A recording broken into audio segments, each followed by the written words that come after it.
এই এলাকাতে একবারে আসা আমার জিরো অবস্থায়। সরু খালের পাশ ঘেঁষে গ্রামীণ মেঠো রাস্তা, রাস্তার পাশ দিয়ে পাকা ও আধা পাকা বাড়ি। গ্রামীণের রাস্তার এক পাশ ঘেঁষে সাইকেল চালাচ্ছেন আর মাঝে মধ্যেই হাঁক ডাক ছেড়ে বলছেন, ছিটকাপড় লাগবে, ছিটকাপড় বিক্রেতা ওই নারীর নাম রাবেয়া খাতুন। দিনমজুর স্বামী ও 2 সন্তান নিয়ে 4 সদস্যের পরিবার তার। পরিবার সহ সিংহাসলপুর ইউনিয়নের গোবরা এলাকায় বাসা ভাড়া থাকেন তিনি। গরিব ঘরে জন্ম নেওয়ায় বেশি দূর পড়ালেখার সুযোগ হয়নি রাবেয়ার। দিনমজুর স্বামীর সংসারে এসেও অভাব পিছু ছাড়েনি। 2 সন্তান সহ অভাবের সংসারের ভার তুলে নিতে প্রায় 8 বছর আগে থেকেই শুরু করেন সারাদিন বাইসাইকেল চালিয়ে কাপড় বিক্রির কাজ। কিভাবে বলবো, কোনটা দিয়েই বা বলবো। এই এলাকাতে একবারে আসা আমার জিরো অবস্থায়। মাসে দেখা যায় আমার খরচ হলো 20,000 টাকা, আর্টিসির ইনকাম 5,000 টাকা। কোনো মাসে 5,000 হয়, কোনো মাসে 2,000 হয়, যার কারণে আমার পরিস্থিতি এমন। লেখাপড়া কম বেশি জানি, কিন্তু চাকরি বাকরি নেই।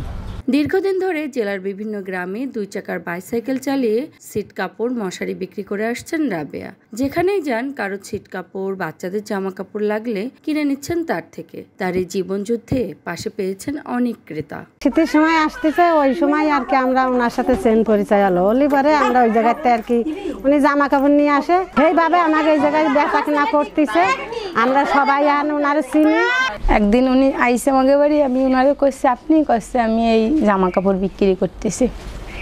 তারপরে উনি সেই জায়গাতে আসলো, আমাকে ওই বারান্দায় ওনারে বসালো। এবার আমি যখন চিনি, এইবার আমার এসে উনি বুঝতে পারতেছে যে তাহলে আমার একজন চিনা লোক, এই জায়গায় ভালো বিক্রি হবে। উনি তো কষ্ট করে সাইকেল চালায় আসে, দেখি আগের দিন বাজারে গেছি তাও তো দেখতেছি কষ্ট করে আসে, তাও উনি তো ছেলে মেয়ে মানুষ করতেছে। হয়তো আজকে একটা জামা কিনলাম, কিছু টাকা দিলাম, আর কিছু বাকি রাখলাম যে পরের দিন আবার দিলাম। গত ফিরে সপ্তাহে ওরকমের আসে বাচ্চাদের প্যান্ট, গেঞ্জি। এরকমের কাজ করা ভালো উচিত। দেখা যাচ্ছে উনি যদি করে সংসার চালায় খেতে পারে তাহলে তো ভালো। সারা জীবনই অভাবের সাথে যুদ্ধ করতে করতে এই পথে হাঁটছেন আর বলছিলেন সাইকেল চালিয়ে প্রতিদিন দূর দূরান্তের সিংহাসলপুর, গোবরা, মধুগাতি, বিছালি, আগদিয়া, কলরা এলাকায় ফেরি করে ছিট কাপড় বিক্রির গল্প। মাজাই করি মানুষের বাড়ি বাড়ি, ও এখান থেকে সুবার গোপ, বরগাতি, এদিক দিয়ে চতুর্পাশটা কম বেশি আমি ভ্যানে উঠে যাই নেমে আবার বেশি বাড়ি চলে আসতাম। কিন্তু শরীরে পারে না, অযথা পরিশ্রম। বাড়ি ফিরে এসে মন চায় না যে আর উঠি, যার কারণে সাইকেল। কথায় কথায় এরই মধ্যে সময় গড়িয়েছে বেশ। সাইকেল চালাতে চালাতে রাবেয়া খাতুন আবারও শুরু করলেন হাঁক ডাক, ছিট কাপড় লাগবে, ছিট কাপড়। Kakali Rani Saha, voice of tiger.